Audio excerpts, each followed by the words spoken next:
Test natin kung hindi magkakaproblema.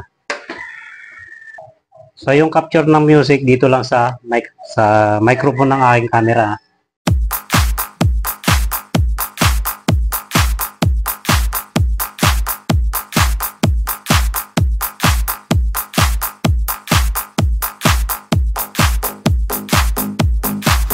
Viewers na naman tayo nag-request dito dahil sa ginawa natin na panood niya, no? Kung nasaan daw yung speaker out nito, paano yung connection ng speaker out, kung saan daw yung speaker out at yung connection ng power supply.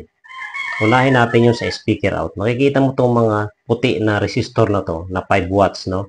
Ayan, lahat ng puti ng resistor na yan. Resistor na yan. Dito yan ngayon sa emitter, yung pangatlong pin ng power transistor na 1943, yung pangatlong pin niya, lahat yan meron siyang resistor na ganito, 5 watts. Ayan. Ganon din sa kabila, sa 5200. Yung pangatlong pin niya na emitter, ay meron din siyang resistor na ganito. Ngayon, lahat ng dulo niyan, lalagyan mo ngayon ng wiring. Connected lahat yan, no? Nakaparallel yan, no? Connected lahat. Ayan. Ganon din sa kabila. Ayan, oh, lahat yan, meron niyang wiring sa dulo niyan. Lahat ng emitter na resistor. And then, dinugtong ko rito yung emitter nito, nakadugtong ngayon doon sa emitter ng kabila. And then, nilagyan ko pa rin dito sa gitna. Yung emitter nito, nilagyan ko pa rin ng emitter doon sa gitna. And then, lahat yan, connected na yan, ito. Ito ngayon yung magiging output niya, ito. Ito na ngayon yung ating speaker o yung emitter out. Speaker at emitter out ay iisa. Ito dito, papunta naman dito sa emitter. Ayan, emitter. Dahil yung emitter na yan, ayan yung speaker. Dito nakalagay, speaker. Positive speaker. Lalagyan mo ngayon ng wiring ito, papunta na ngayon doon sa iyong speaker. At ito yung iyong negative. Tapos na tayo doon sa unang question mo, no? Ayan, yung power supply naman ang sabi mo. Kung saan ang connection niya. Ito, mula dito sa ating ginawa na parang naguguluhan kasi, no, si Mr. Noel Dacanay. Itong gitnang pin nito, itong mga power transistor na to, yan ay collector. Dito pumapasok yung high voltage na galing power supply natin. Yan, nilagyan ko lahat ng wiring, lahat ng collector niyan, yung kulay dilaw na yan. No, parang magulo lang tingnan. And then, nilagyan ko siya ng wiring. Negative BCC, ito na 1943. Yan, lahat ng collector, yan, pinakagitnang pin ng power transistor natin. Ito ngayon yung wiring niya. Mula dito sa power supply, ito yung kanyang negative BCC na ginawa natin, itong white. Negative BCC, papunta rito. And then, idinugtong ko dito sa kanyang wiring ng negative BCC. At meron siyang dulo. Ito. Ito yung dulo niya. Papunta naman dito sa negative BCC ng ating driver. Ayan o nakalagay, negative BCC. Dito mo ngayon yan idudugtong. Ayan. So, kumbaga, nagsimula tayo dito sa ating capacitor, papunta rito sa collector ng ating negative BCC, yung gitnang pin ng power transistor, and then papunta rito, papunta doon sa driver. And then pangalawa, yun naman positive BCC. Ganun pa rin, yung gitnang pin ng power transistor ng 5200. Ayan ang collector ng positive BCC. Nilagyan ko rin siya ng wiring niya. Kulay red naman. Depende sa'yo kung anong kulay ang ilalagay mo. Red, white, or blue. Lahat ng gitnang pin o collector.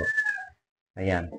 And then, simula uli dito sa power supply natin, ikakabit mo naman dito sa gitna, sa collector din niya, nakatulad nito. Collector, no?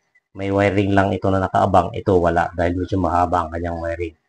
Nakahinang dito sa collector. And then, yung dulo na yan, yung ginawa nating wiring na yan, na pa ganun-ganon. Yan. Ito ngayon yun, positive BCC natin. Dito naman nakalagay sa positive BCC, ay no, plus BCC. Dito naman siya. Siyempre, hindi lang ganyan ang wiring natin, no? So, ipapakita din natin, sasabihin din natin sa iyo yung kanyang mga base, no? Ito, kung makikita mo yung mga resistor na yan, na 10 ohms mula dun sa first pin ng power transistor, first pin, yan ang base. Yan lahat ng dulo niyan, yan pinaglalagay nating resistor na to na 10 ohms. Sa Hiroshi, 10 ohms. Yan, nakaparallel connection yan. Lahat yan. And then yung dulo niyan, ito na ngayon yung negative base mo. Negative base.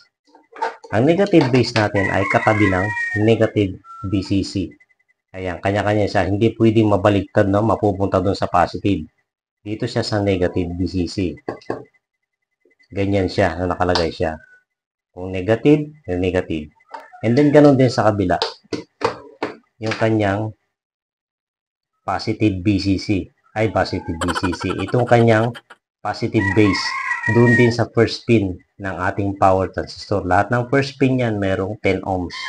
And then, lahat ng dulo niyan, pagsasamahin mo, yan ang iyong magiging positive base. Ito, nasa dulo na. Meron siyang wiring na nakaabang. And then, papunta naman dito sa iyong driver. Katabi ng positive B.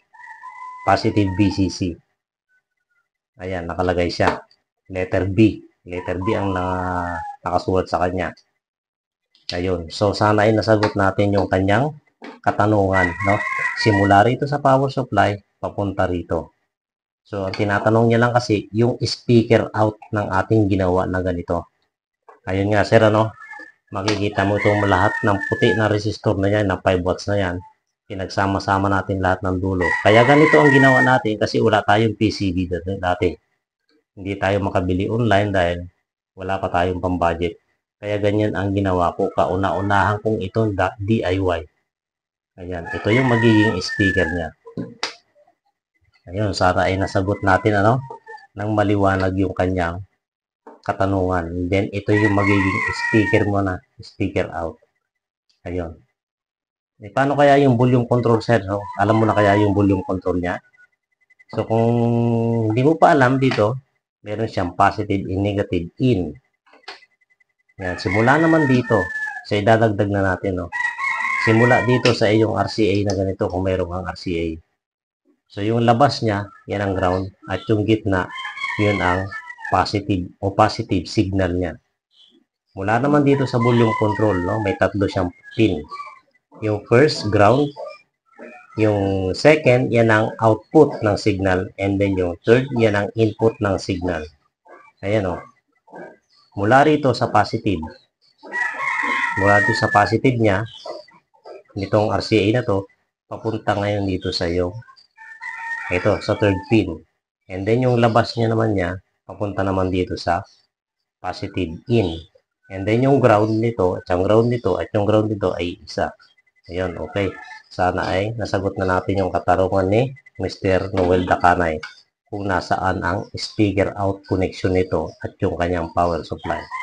So maraming salamat sa iyo, Mr. Noel Dacanay.